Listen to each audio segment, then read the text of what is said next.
In these uncertain economic times, you've got to do whatever you can to save money. One of our biggest expenses can be our cars, especially when unexpected repair bills hit. Not anymore. If you own a vehicle with less than 130,000 miles, is less than 12 years old, has a warranty about to expire, or even no warranty at all, you could stop paying for car repairs. Roadside assistance, towing, and rental coverage are all included. Don't wait for the next repair. Make one free call right now to see if you qualify. If your vehicle is less than 12 years old, has less than 130,000 miles, even if it's out of warranty, paying for car repairs can become a thing of the past. Call us right now and get your car protected before your next repair bill hits. Get protection and no more repair bills. Call 800-696-1030. Again, 800-696-1030. That's 800-696-1030. 800-696-1030. Joe had huge problems with the IRS. I knew it was coming. I hadn't filed taxes since 1990. All the IRS letters coming in added up to a nightmare. To get up to like $68,000, my heart started beating fast. It's like, there's no way, man. I mean, I ain't going to be able to do this. Then they stopped his paycheck. So that's when I started making phone calls and found U.S. Tax Shield. U.S. Tax Shield went to work immediately. They just took the bull by the horns. What blew my mind is he called the IRS right then and there. So why is U.S. Tax Shield A+ rated with the Better Business Bureau? Joe knows. They saved me a ridiculous amount of money. If you owe more than $10,000 to the IRS or state, choose the company Joe chose, U.S. Tax Shield. It was the best decision I made. U.S. Tax Shield is the way to go. Life is good. Thank you, Lord. Call 800-471-3287. U.S. Tax Shield. Boo-rah. Yes. 800-471-3287. 800-471-3287. K98 Talk is expanding its lineup for 2015. This means we're expanding our advertising base. Whether you're a startup trying to push through to the next level or an established business trying to supplement your advertising budget, web-based advertising is a solid investment. Thanks to Talk's newest partnership with TuneIn Radio and instant access to our sister station, K98 FM, we give you worldwide access at a reasonable cost. Interested parties should email us at advertise@k98talk.org.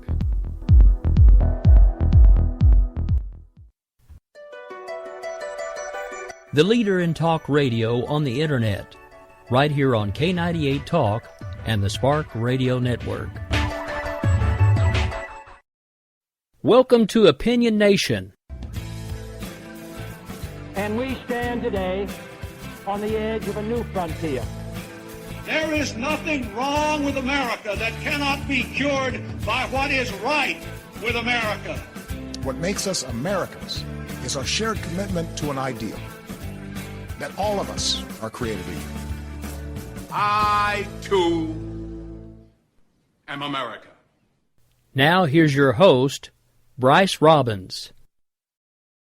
Hello, everyone, and on this decently nice Saturday morning, it is January 2nd, not the 3rd, and I, unfortunately, made that mistake with my guest, who's going to be joining us very soon. We're just waiting for him to call on in. Frank Irwin, independent presidential candidate. He's an Indiana farmer, and he is running as an independent to be the president of the United States. So, while we wait for him to call in, I want to play a video clip that will describe who he is. But first, I want to talk about my break.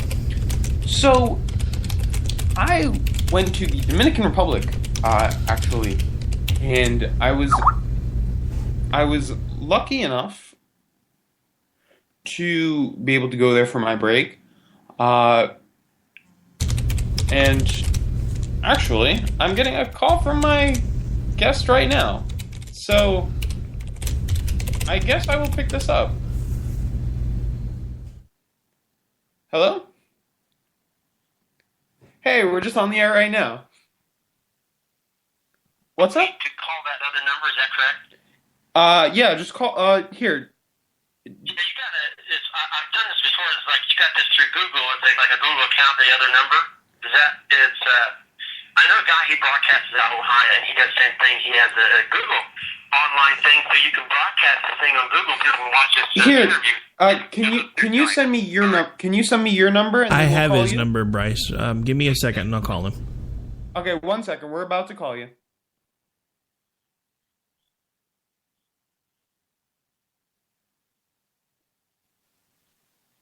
Okay. Can you repeat that one more time?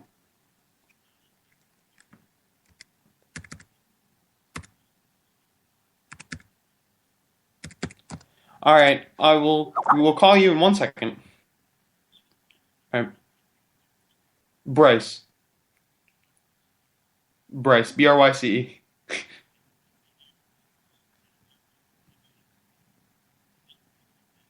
Yeah, exactly. All right, sounds good. Bye. So that's my guest. Just getting off the phone, we had a little technical issue with him, I guess. So back to my story, as Rick calls. I went to a resort in the Dominican Republic and walked off the resort a little bit. People in that country live in such poverty, compared like right across from some of the richest people, which is amazing. And then to think in this country, nobody lives, or literally very few people live like the majority of those people, gives you a sense of, I guess, American pride. And when they say we shouldn't have American exceptionalism, when people say that, I look at the unfortunate faces in countries like these and think how wrong that is. So I believe we're calling in to Mr. Irwin. Hello. Hello? Hello. Frank? Bryce. Hello? Hey, Is all this right. Bryce? So I'm going to quickly play. Frank Irwin is on the line with us. I'm going to play his video from his presidential campaign team. With it's about taking off the mask, and then we're going to go right into our interview with him. So here, have a listen to a little brief introduction on him. Be independent, America. Remove your mask and speak up. I'm Frank Irwin. I'm independent. I'm running to be president for 2016. I am a proud Indiana farmer. I love America, but taxes are too high, gas is too much, and minimum wage is too low. I am sick of the rich getting richer and the poor getting poorer. It's time for somebody to stand up for the middle class. My name is Frank Irwin. Learn more about my campaign. Go to irwinforpresident.com. All right, so that's the brief introduction to Mr. Irwin's presidential campaign. But here he is himself live on our show. How are you doing? Pretty good. How are you doing today, Bryce? I'm good. So I reached out to Frank Irwin over Facebook is where I originally saw him.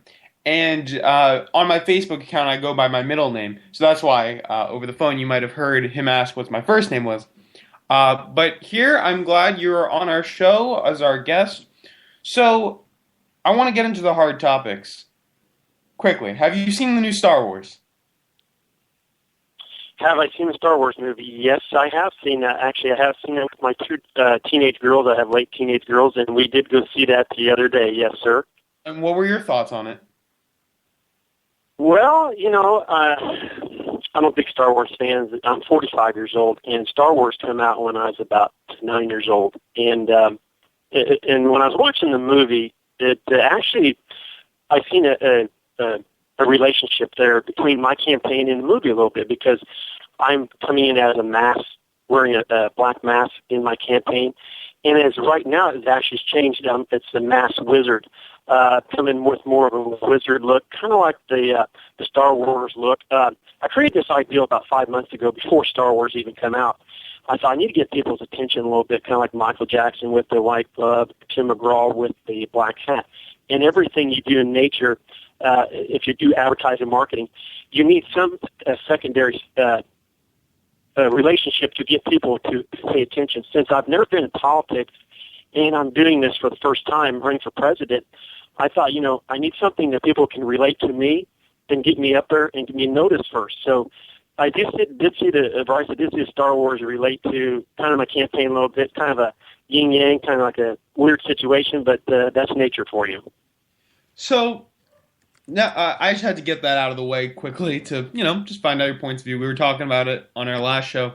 So let me ask, you say that just in your previous answer, how you're an outsider. Now, I don't know about you, but I watch Bill Maher from time to time. How, if he was going to get brain surgery, he wouldn't go to an outsider. He would go to Ben Carson. If he was trying to do a real estate deal, he wouldn't go to an outsider. He'd go to Trump. If he wanted to have a discussion on socialism, he wouldn't go to an outsider on it. He would go to Bernie Sanders. So let me ask you, why should we go to an outsider to be the president? Well, for one thing, nowadays anything goes. That means just a few years ago we the president, first time get elected. And since I'm running as an independent party, I'm not running as a Republican or Democrat. And anyway, I felt if I run independent, that gives me longer chance to win people's votes, longer to get to meet people, get their ideals, because as an independent, the Republican Democrats will be picked here in February. One Democrat, one independent, one Democrat and one Republican. But my campaign runs up almost till November of 2016, so that gives me a lot more time to get out there. Since I'm not well known, get out there, get the votes I need, and get on ballots on each state. I require you have to be on 10 state ballots, and once you are, then you are on the final 3. That means you'll have an election through an independent party if somebody else is running as independent. But anyway, once I'm on a 10, I get to the actual be on the final 3. And as an independent, it's a little difficult than being a Republican Democrat. You have to have signatures signed on the petition through each state that way you'll be on the ballot. So I'm not picked. And if I was to be a Republican or Democrat, I would never have been picked because I'm not in Congress and I'm not well famous. But to answer your question, why do I want to run independent? Is because the world needs somebody who's a small guy like me, who represents the poor and middle class. We've got all these congressmen up there. We've got everybody who's been in politics since the 70s, 80s, and they really haven't done anything. They really haven't changed the world for the better. They've kept it going, but we've got world hunger. We've got minimum wage at $7.50 an hour. People can't live on that. I've lived that life. I've been there, and I would understand what more the average person would respect or want from a president. So that's why I picked independent. And it was time for a third party. We've had Democrats and Republicans for 200 years, except for George Washington. But anyway, it's time for an independent because the world is getting bigger and the United States is getting bigger. And so we need a third party up there to handle the situations because there's more people in the world and more situations coming up, good and bad. So I felt, as an independent party, we would straighten up the Democrats and Republicans just a little bit because once they get a third party in there, they won't fight as much, and then we'll get more things done, more bills passed. So that's one of the reasons why I ran as an independent party. So, if elected, what is the main issue that you would want to tackle? For example, Obama was Obamacare, right? That was his key piece of legislation that, he'll probably be most remembered for. What is the thing that you would want to be most remembered for? What act? The most and more important is solve pretty much world hunger, especially in the United States. We've got people who can't pay to get their groceries. They can't pay their insurance bill. They can't even pay their mortgage. And they have all these bills. The rich get richer and the poor get poorer. They come out to pay these big bills. So my goal is one thing, is solve world hunger, especially start here in the United States, solve that problem. We've got manufacturers all kinds of manufacturing. We have plenty of food. We've got plenty of everything that's coming out of these manufacturing. And that's my goal, is to solve world hunger. And and the reason I want to try to do that is because we can create jobs. If let's say we're in a certain part of the United States where the job rate is low, well, let's bring some manufacturers, build some factories, and give them incentive, tax-free, build those factories, create jobs. Once we create a job, we create a community. Therefore, they can afford to go out and buy what they need, food and stuff, and pay their bills, And as far as the Obamacare, it goes back to what I'm saying. The rich get richer and poor because we've got Obamacare, which is good for insurance, but people are paying that now, and a lot of people can't afford that. My opinion that we should have had strictly stayed the insurance through the federal government, where people would have paid into the federal government and got cheaper insurance. So contracting out to many different insurance companies, it makes it high rates for everybody. It's too competitive, and people already have enough bills, and stock on this Obamacare is really hurting the middle and lower class. So pretty much anymore, we don't have a middle class. We have a poor class and a rich class.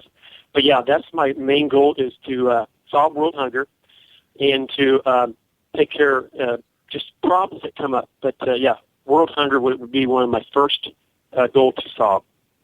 So, hearing you speak, you sound like you have a similar message to Bernie Sanders. Would you agree with that statement? What separates you from him? Well, for one, Bernie Sanders he's been in politics for, probably 40 years. I'm not for sure how long. I don't know him well, and I don't want to bash the other candidates, and I'm not that type of person. Unless it comes to election, and it's a totally different story. But I can do more for the country than him or anybody else because I'm a new guy. I'm the new face. I have actually lived probably more of that life than he has. I'm not for sure, but I'm almost guaranteed it. His ideal is bring minimum wage up to $15 an hour. That's my ideal too. Solving world hunger, doing tax break for the poor and middle class is perfect. I'm a lot younger than him, and it's going to take some time to do this. So I plan to, when I do get elected, at least stay in there for 2 terms. Of course, that's the law, stay in there for 2 terms to get this job done. You're correct. We are law-like, but he's been in Congress for so many years, and I haven't seen a lot that he's done, or in any way to get somebody like me to get in there and get this stuff done. It's time to get somebody to take care of that job, to make the poor better, the middle class better. So that's why I think I have a better ideals, better chance of doing this. And for a matter of fact, I know I do, and different from what he's doing. So let me ask you though. So you want to raise the minimum wage to $15 an hour. Now I really don't know where I kind of stand on this issue with the minimum wage. So I want you to tell me and our listeners why we should raise the minimum wage. Because how I've seen it is, if let's say I have, a bakery and I hire 20 people and I pay them all $10 an hour. If they raise the wage to $15 an hour, I'm going to either have to fire some employees to raise the other employees' wages, or I'm going to have to decrease my overall profit, which would help me grow my business to employ more people. So give me your side of the aisle.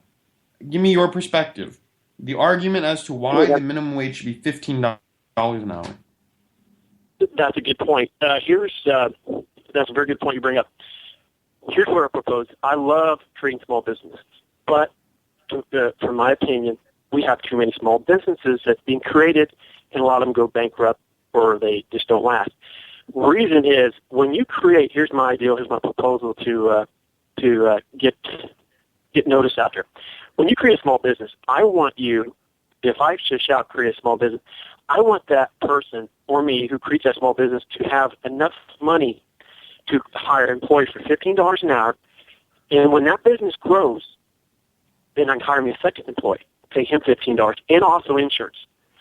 So what I'm saying is, when small business start up, they pay $7, $7.50 an hour, which is that's what they can do. But they're making their employees suffer, because when that employee goes home at $7.50, $7.50 an hour, $8 an hour, even $9 an hour, they can't pay their bills. Yes, the small business grows, but why not make it work? If you hire a person, pay them that $15 an hour, and then when you expand your business, hire another one for $15 an hour, and then it was better all around for everybody, for the employees, and so everybody gains from that, and nobody hurts. Because I know what it is to work for $7 an hour or $7.50 an hour or whatever. Even for $3 when I first started working years ago, I started for $3.65 an hour, and my employee was making hundreds and thousands a year, and I was going on a check. I couldn't hardly pay for groceries.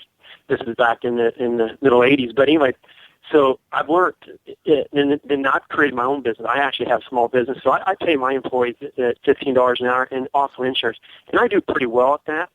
And everybody's happy, and they want to come to work, and so that's my point on that. And so you're probably thinking, now how is he going to keep inflation down? Well, we'll pass some bills where we keep a loaf of bread at $1, and everything else we'll keep that at a standard level. There'll be a few, I want to say laws, but things set in place where when a person is paid $15 an hour, when they go out and get it down gas, it'll be $1.50, like it is now, or $2. So the inflation's going to stay low, but the minimum wage will go up, and get everybody on track. The poor will be. Then I want to bring the poor up and the rich, everybody in the middle. I want everybody to have a happy life. I want everybody to have 2 cars in there. I want to have a house and stuff like that. But being minimum wage, you can't even afford to buy a house. You're in an apartment, you can't hardly pay that bill. You can't afford to buy a car. It's just ridiculous. So I want to see things like that where people can have those things in life, what they need. Instead of suffering what they do now. So that's my ideal on small businesses. Create small business, but make sure that they can pay that $15 an hour, and so their employees are happy, just like the person who has a small business, and keeps everybody in track and very happy. So that's my opinion on that situation. That's what I plan to do. Okay, so here is where my next question would come from.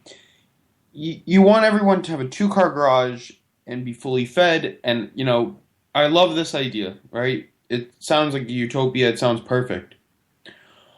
But can we really create that sense of equality, economic equality? And should we? So, for example, we're always going to need unskilled laborers to make cheaper products, and inevitably, they're going to get paid less. But our country has been built off the idea of, the American dream, working your way up, doing it yourself. So do you think it's the government's place to, do essentially what you're asking and create this type of equality? You know what? That's a good question. Yes, and I want to say no, but yes, because what we work off now is the federal government. The federal government sets the minimum wage. Every piece of paper that's put out there in money is printed by the federal government, which is covered in gold. Here's the thing. What we do now, how our lives are lived, we already are governed by the federal government. So I'd like to change that a little bit, maybe get away from that a little bit. People do have their independence, but when it comes to salary and lifestyle, yes, Big Brother, which is the federal government, controls what we do pretty much on when it comes to paycheck, food quality. And so I'd say half of our lives is controlled by that United States, which is, in my opinion, kind of okay. There's a lot of fault to it. But to answer your question, I'd like to see that changed. People be more independent, but we are run by the federal government right now, just like any other country run by their government. And to get that stuff passed, you need somebody, a good president, to get bills passed, get through Congress, and but that's our downfall too, because we are being run by the federal government. Minimum wage is kept so low, and people do suffer. So, it's a yin yang, but I think I can definitely straighten that up. Now, here's the thing. So before you came on the show, I was saying how I just took a vacation to the Dominican Republic, and I had the unfortunate incident, but, fortunate in the sense that I got to witness it. I saw, some of the very poorest people living there. And one boy actually asked me for a Coca-Cola, and I got him a Coca-Cola. Now, over the summer, I worked in Harlem, and, Harlem is not the richest area. But even some of the poorest people in Harlem were rich compared to some of the people in the DR. So, hasn't the way America, our capitalist system run, essentially has brought everybody up?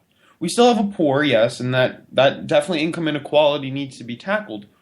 But do you think that the drastic, push you're talking about is necessary?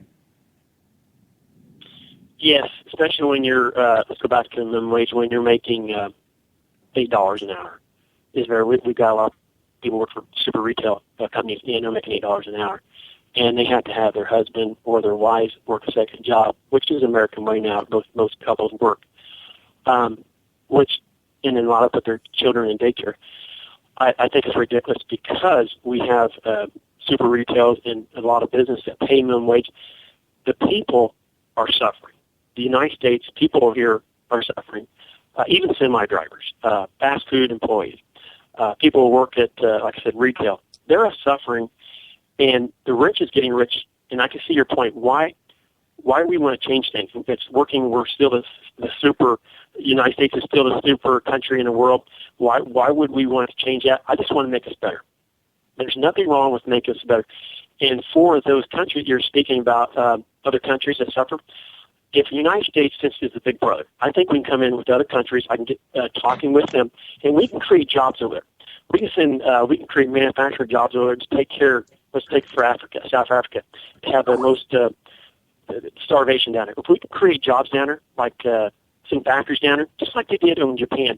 Japan's such a small country, but they put manufacturing cars over there, and they live pretty well off with the manufacturing. We can do that in Africa. We can create jobs down there, manufacturing, and then we can take care of the hunger, and because it builds up a community. Just like when we discovered the United States, we had nothing, and then we brought in jobs, and then everything just took off and bloomed, and now we're the best country in the world. So I want to see that happen. But I want to take care of our problems first, United States, make us better, then we can help our neighbors because the world is getting smaller. We can't afford to ignore our neighbors anymore. The way things are, we just can't afford to blow people off and say, hey, we're the super country here, and the heck with you. So we've got to help our neighbors because we've got to live with them. And so that's pretty much my opinion on that. So I guess we can break away from economics for now. You're a farmer, and I want your perspective. Yeah. Right before we go to break at the bottom of the hour, GMOs, genetically modified organisms, genetically engineered crops. What do you think about that? Well, I'm strictly a corn. We plant soybeans and corn, and yes, the corn and soybeans has been genetically engineered after so many years. I'm for it in a way because with soybeans it makes the plastics, and corn, we got cereals and corn syrup, but in my opinion, I think it's got a little bit out of control. I think we should go more back to natural foods. I think that's you made a good point there. I think the crops that we put in the fields, we should use a lot less chemicals. I know as a farmer, I spray a lot of chemicals out in the field to kill weeds and make the crop better, weed-free. That way we won't get docked when we take it to the elevator to get to get docked on that. But anyway, I agree with you. I think chemicals should be more mandated, which they are. The federal government has come in and controlled that somewhat. The EPA has come in and done that too, where you can only put so much out there in the fields, and which is good. So we're doing pretty good on that. It'd be cool if we went back 100 years ago with using no chemicals, maybe just a little fertilizer. But way the demand for crops nowadays are with the corn, beans, we can't afford not to do a little bit to keep like I say, I know that for experience, keep the crops good and the weeds out. But yeah, that's pretty much I think on that. We should just pretty much do, like I say, control that a little bit better on the chemicals. All right, that's my biggest issue right there. On that note, we got to take a quick break. We're going to be back in about 3 minutes with presidential candidate and independent Frank Irwin to talk more about his policies to the top of the hour. All right, I'm Bryce Robbins. I'm joined here with Frank Irwin. This is Opinion Nation. We'll be back.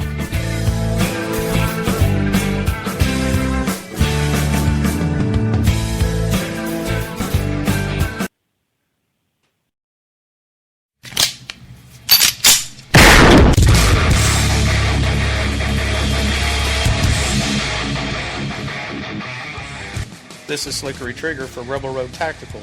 With proper care and feeding, your pistol will be ready when you need it, there to save your life. shouldn't your gear be that good? Whether you need a holster for comfortable everyday carry or a tough-as-nails holster for your next training course, Rebel Road Tactical has what you need. Check us out on the web at rebelroadtactical.com.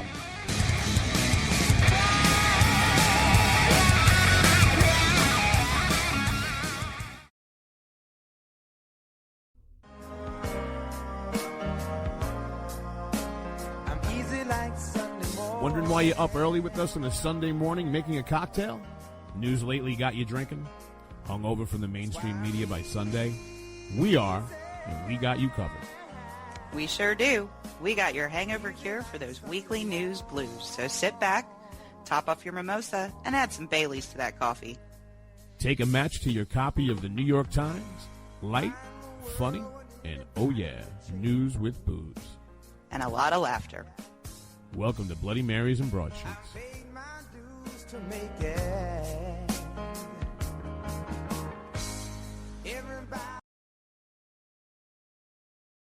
We will never fully understand what we've asked of our military service members or their families, asking them to put themselves in harm's way, to endure it all.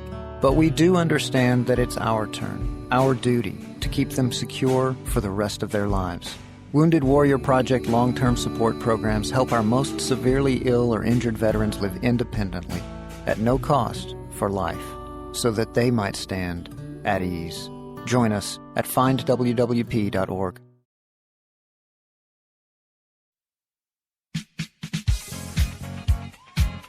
The staff of K98 Talk and the Spark Radio Network is proud to announce that our very own Rowdy Rick Robinson has been selected as one of the top conservative talk show hosts in the nation for his program America Off the Rails. Again, congratulations to Rowdy Rick Robinson for a job well done and another reason to stay connected to K98 Talk and the Spark Radio Network.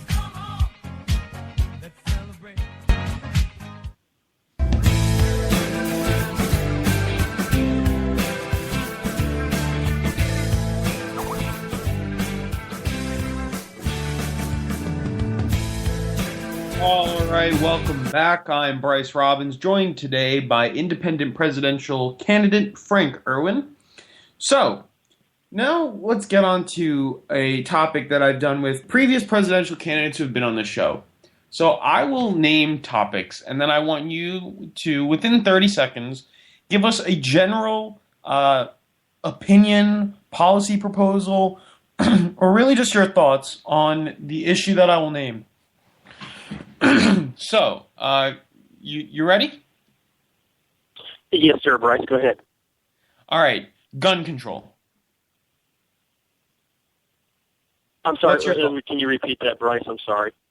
Yeah, so what we're going to do is I'm going to name a topic. So, for example, I'll do gun control. And I want you to tell me, your ideas on it, your policy proposals, or just anything of your ideas on the topic.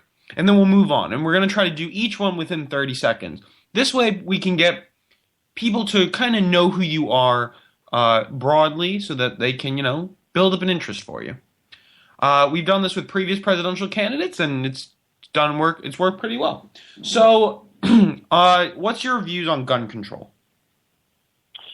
Well, see, gun control, I'm for owning a gun. I see no reason why you shouldn't own a gun, but there's a lot of people who own guns that shouldn't own guns. The background check that the federal government does is pretty decent. I think a person that who owns a gun, that's their right, but I also believe that guns kill people, or people kill people with guns. So my opinion with the gun control, it's okay, but I think there should be more thorough background checks. I think there should be a secondary background check on that, where people, the federal government should set up, or I plan to set up a double background check. And I want that background check to take about 5 days for everybody. Normally these background checks come in within seconds or minutes, and sometimes some of them do take a few days. I think they should be more thoroughly looked at when people do apply for firearms. I think the background checks are should be definitely looked at for 5 days and then give an answer back if that person can own a firearm. And if that person does own a firearm, that's fine. So that's my opinion on that. I don't see any problem with it, but we've had some problems like just in a few days, in a few months with people buying firearms and committing these awful crimes out there. It's, you know, it's like saying we need to get harder on the background checks. And to do that, I think we could. Go ahead. I'm sorry. No problem. We Climate change. What's your view on that? I'm sorry. What'd you say? Climate change. What's your opinion on climate change? Oh, climate change. For years, they've been saying the climate's it's a bad situation with the climate, but I actually think climate's where it's at. It's fine. I don't see any problem with climate change, except for one thing I don't like is we do have a lot of airplanes and jets that do cover the skies, and then they do leave out emissions, and they've said that it's bounced back to raise back out in the universe for pollution, but anyway, right now climate change. Yes, I know the ice polars and all this stuff's melting up there. I have to double take a look at that. As right now, I think we're okay on climate change. We're a lot better than some countries like China. They're still using coal to heat with, and we're using natural gases and solar energy and electricity. So we're getting better in making the world a more safer place, recycling, stuff like that. So I think we're okay for right now on that. But definitely have to take a look at that and see where we need to go in that direction. Healthcare. Would you socialize healthcare? Would you make it more free market? What would you do with our healthcare system? Well, I'd definitely change our healthcare. Nothing against Barack Obama. He's a pretty good guy in my opinion. But with healthcare, it was the wrong thing to do. Come after the poor to make them pay their fair share of the insurance. I like the olden days when you work for a manufacturer or a small business or a company, they provided at least 80% of that coverage. Some places still do, a lot of factories, but if they don't, then it's up to the guy, small person, to work for that job or poor person to pay that insurance. I think it should be kind of like Social Security. I think the federal government should come in. People pay a small fee to through the federal government, which is taxes, for health care, kind of like Canada does. Their health care is covered through their federal government, and it would make it much cheaper for the individual. I don't like federal government per se taking over too many tasks where we're actually taking care of everybody. But when it comes to insurance, what we got now is just wrong. Making people pay for insurance out of their pocket where they can't already afford it. They've got enough bills, so I want to work with the federal government and provide insurance just like we do Social Security for the elderly. I would definitely want to work on that. That brings me to my next topic, which would be Social Security. Would you keep it, get rid of it, expand it? What would you do? Well, since I'm would like to raise the minimum wage up at least $15. Social Security would be raised up. We've got a lot of senior citizens living on $850 a month, $850 a month, $900. Some are making more. Some are union guys and girls. They were making maybe $2,000.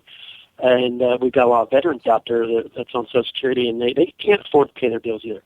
It goes back to small businesses. We got small businesses where we're paying people $7 an hour, $7.50 an hour, and they can't live on it. So I see the same with Social Security. We need to raise that up. I plan to raise that up at least 25%, so people can pay their bills. They're not starving to death, or they're getting where they need to be. So yeah, I definitely would raise Social Security to help our veterans and our senior citizens. This brings me to my next issue about immigration.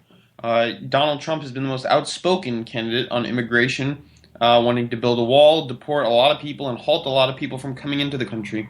What is your views on immigration? Love you asking that question. On anything Donald Trump does, I'm the opposite. So it's kind of like a yin-yang. He's a rich guy, and I'm just the average guy. What I want to do on immigration, we've got a lot of, let's say, the Mexicans here in the United States, a lot of different foreign people here in the United States that are illegal. They're not supposed to be here. Here's what I propose. Definitely no wall. all we're going to do is create a war. If we build a wall, and we got a wall down in Mexico, that's going to block our neighbors out. And I go back to what I'm saying. We're supposed to get along with our neighbors. And the next thing we do build a wall up in Canada. We got mad at Canada. So no, what I plan to do is tighten security down there. And whoever here, excuse me, all the Mexicans, let's use Mexicans right now, are here. I will get with our local clerks in our local county and have a thing where they can come in, fill out paperwork, and within a month or two they come legal. If they're already here, I'm not going to send them back. I think it's wrong because someone's been here for 20 years, 30 years. If they're illegally being here, I want to give them paperwork. We can go to the county clerk, fill that stuff out. I don't know if they're using somebody else's Social Security card. We'll work on that. But the ones that are here now working, have jobs, have houses, I want to help them by setting up a program, and they can go to the county, fill out paperwork, and then they come legal within months, maybe a month or two. That way we're not shipping back a lot of people and dealing with that. So the ones that are here, they're not just U.S. citizens yet. I want to make them U.S. citizens. Even though they're illegal here, I still want to make a proposal where they can just go to a local county, fill out paperwork, and then they become legal within a month or two. So that's my ideal on that. And then definitely watch the borders more, not build a wall, just build maybe more stations out there down that area and control that a little bit better. But the wall and building walls is not the answer. So that's my proposal on immigration. All right, so let's move to our next segment. I'm curious to know a little bit more about you personally. What inspired you to become a presidential candidate from being a farmer? Where did you decide, hey, I'm going to run for president? Well, Bryce, I've always wanted to do that, to be honest with you. My first love is two things. I would love to be president of the United States and of course, farming. About 20 years ago, I really got the idea. I said, I'd love to be president. But with me being I farmed and having children, I had two daughters, and they're about ready to graduate from high school and going to college. And I thought, I've been waiting this for years. It was you grow into things. The older you get, you grow in cycles, and you get more mature in certain things. And so this is the perfect time for me to run for the president of the United States as an independent candidate.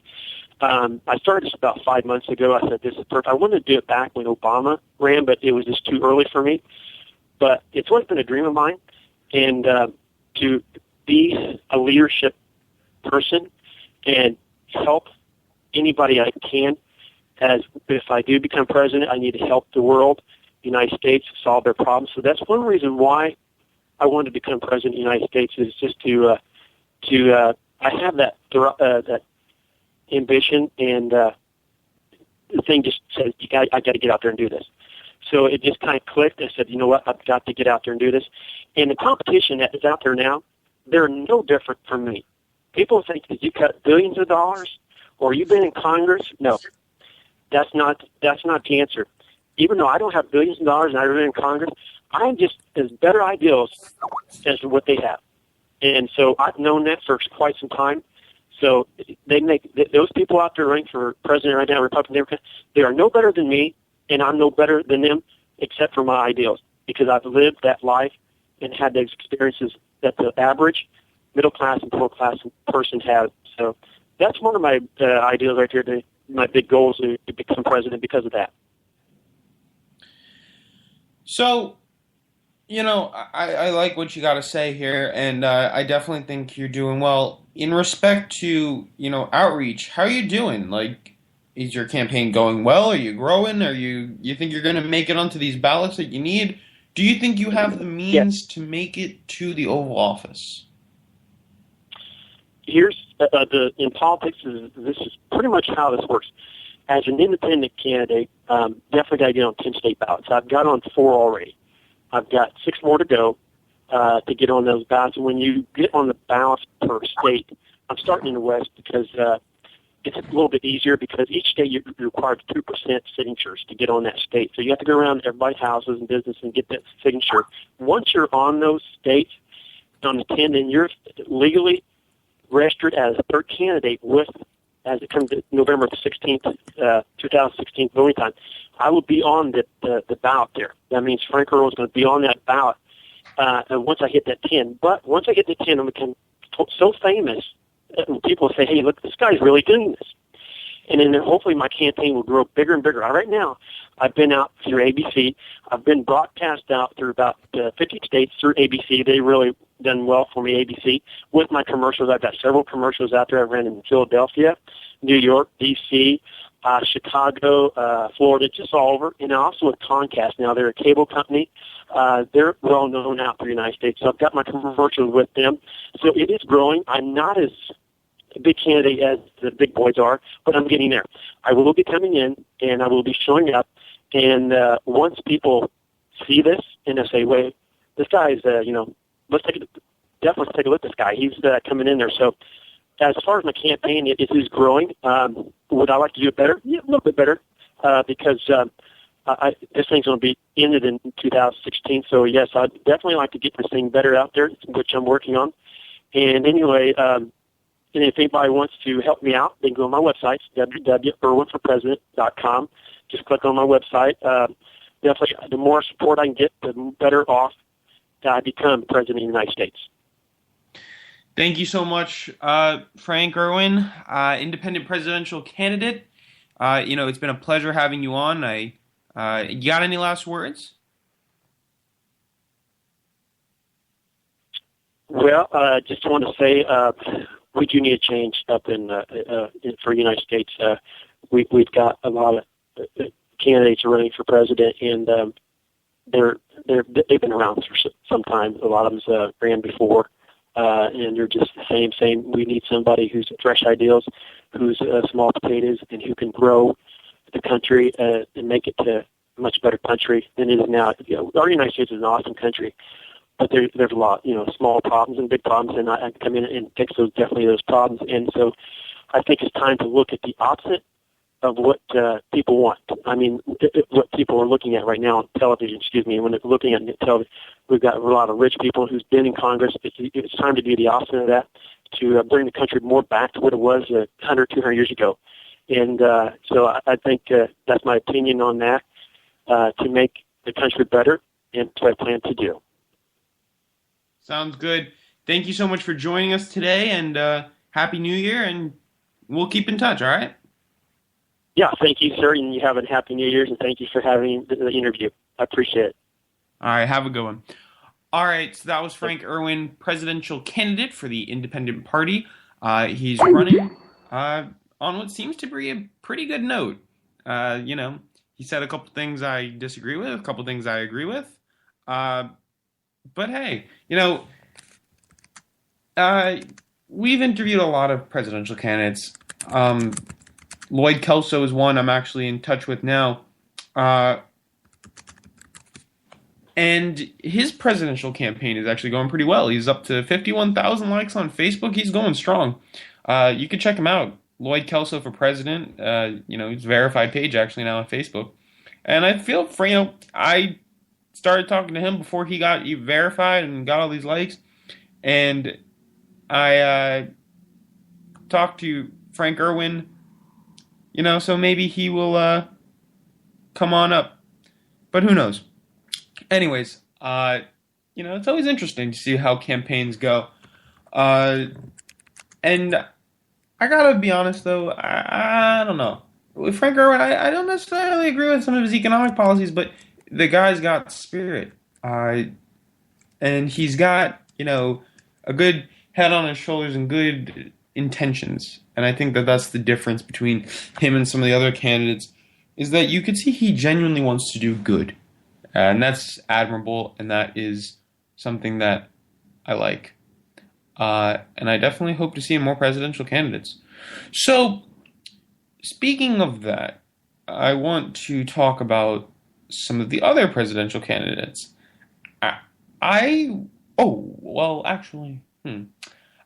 Sure. So, speaking of other presidential candidates, I'm seeing a lot of buzz about Bernie Sanders being able to beat Hillary Clinton. Now, I would love that. Me and Rick would say that if Joe Biden got in, then, yeah, he would get it. But if not, then he probably won't. But I'm still thinking that Bernie can do it. I'm pretty sure that Bernie Sanders has the ability to, win this presidency and the ability to ultimately take it home. But that's besides the point. I want to talk about something else. So, in a recent episode, my last live episode was about Free the Nipple. And I said, like I always do, respond to us on Facebook, give us your feedback, and feedback you gave us. Wow. So, I heard from a lot of you. And a lot of you want to free the nipple. A lot of you think it's the dumbest thing you've ever heard. A lot of you think that it has no place in our society. And a lot of you want to expose your breasts so much so that you uploaded pictures of shirtless women, which was a weird one. Yeah, that happened. But that's besides the point. The point is that I love when people engage in our show, so we could get feedback. And I want to hear more this week. What did you think about Frank Irwin? Do you think he's got the shot at this campaign? Do you think he is a good candidate? Did you like his policies? Did you like what he had to say? Where do you think it goes from here? So anyways, as we wind down the show, I got some guests lined up for us. So we have the self-hating Jew who was made famous by her YouTube videos about how she discovered that she was part Jewish, but she hates Israel, and she hates what it stands for. So going into this, I had the, belief that that's kind of weird, because she's white, and she's American, and she lives in this country, and if you live in this country, I imagine that you like the rights and liberties that you were granted, and, that's pretty much the same rights that are granted to you in Israel. And she speaks up for, the Islamic countries which largely suppress their people. Her name is Carrie Wedler, and she'll be on the show with us January 9th. At least that's what's planned, but hey, you never know with guests. And she seemed pretty enthusiastic about it, so I hope to have this honest conversation with her, because, it's important to hear everybody's opinion, and, maybe mine will change, maybe hers will. Who knows? Then, after that, we're supposed to have Roy Cho on the show. Now, Roy Cho is a lawyer. He was previously running for Congress in New Jersey in the 5th District against incumbent and famous Tea Party Republican Scott Garrett. I was actually on his campaign team. I did some canvassing for him in hopes that he would win. It was a couple years ago. I want to say 2012. Or no, maybe 2014. But anyways, he ended up losing, unfortunately. But I have him scheduled on the show. We are going to talk politics. And then Lloyd Kelso is going to come on back on the 23rd. And we're going to talk about his campaign. And then who knows where we'll go from there. But we got a whole nice lineup of shows coming your way. So always remember to stay up on date and intact for Opinion Nation. So as we close our show for the last couple minutes, I'm just trying to, think of good topics in the news. So as I said before, another topic that we're going to end up talking about in the future is Iran. A story I've been following pretty closely. Rick always calls me a falafel or a flip-floffle because on the issue, I never really knew where to stand. I was at first for it, then I was against it, and I was adamantly against it, and now I've just kind of eased off the issue. Now, it's a big issue, and we need to, pay a lot of attention to it. But recently, Iran just handed over a huge stockpile, their almost entire stockpile of enriched uranium, which means bomb making might be impossible now. You can go read the articles. They're on NPR or the New York Times. And it gives me faith that this deal might actually work. And maybe we can learn a thing or two, that when you have faith in humanity, that it just pays off. Now, I'm not trying to sound like, this deal is going to work and it's going to be successful and we just made the best deal in the world, because we didn't. But you know what? If it works, then Obama will be remembered as a good president. If it doesn't work, he obviously won't be. Which is another topic I've been looking to talk about. And if you are out there and you want to come on the show and talk about Obama's legacy, that is definitely something that I've been interested in interviewing somebody or getting someone's opinions about. So if you're out there and you want to talk about that, shoot me an email at opnat.news@gmail.com, and I'll be sure to schedule something with you. We're pretty busy, but hey, we can squeeze you in. Anyways, all in all, I hope everybody had a happy New Year. I hope everyone's winter breaks, if they're in school like I am, is coming to a close nicely. And all in all, I hope we all have a happy New Year. On one last note, I wanted to point out that right around this time this year, I came on Finding Common Ground, which was the first time I was on K98. And then that day I was offered to have my own show, where I came up with Opinion Nation News. Not came up with. Originally, it was supposed to be a YouTube channel, and then we decided to ditch that idea. But, hey, no big deal. Now, we're doing pretty successfully on here, and I hope to keep it growing. So, this is kind of our 1-year birthday. I guess, maybe next week we can celebrate it fully. But anyways, my name's Bryce Robbins. This has been Opinion Nation, and I hope that you all come back next week. Happy New Year, everybody. Catch you later.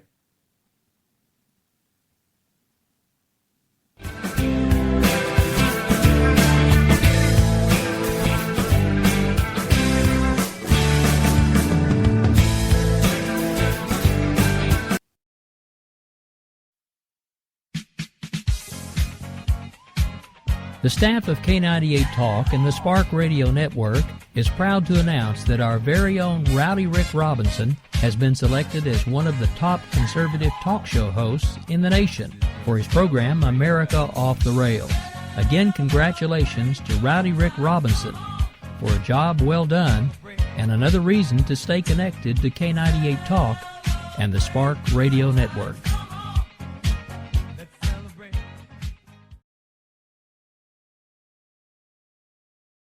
When our water heater broke down last month, it was a nightmare. It took 5 hours for the plumber to show up, and he charged us a couple of $100 just to come out. And then it cost another $1,800 to put in the new water heater. By the time it was all said and done, I felt like I'd been taken. But what else could I do? The smartest thing you can do is get a home warranty from American Residential Warranty. Their home warranties pay to repair or replace all your major appliances when they break, and they will break, and at the worst possible time. Call American Residential Warranty right now for free information on home warranties starting at just pennies a day. Don't wait for your refrigerator to stop running or your ceiling fans to stop turning. Call American Residential Warranty right now. Ask how you can save up to 50% on washer and dryer coverage. Just call 1-800-513-6154. That's 1-800-513-6154. Again, 1-800-513-6154. Call now.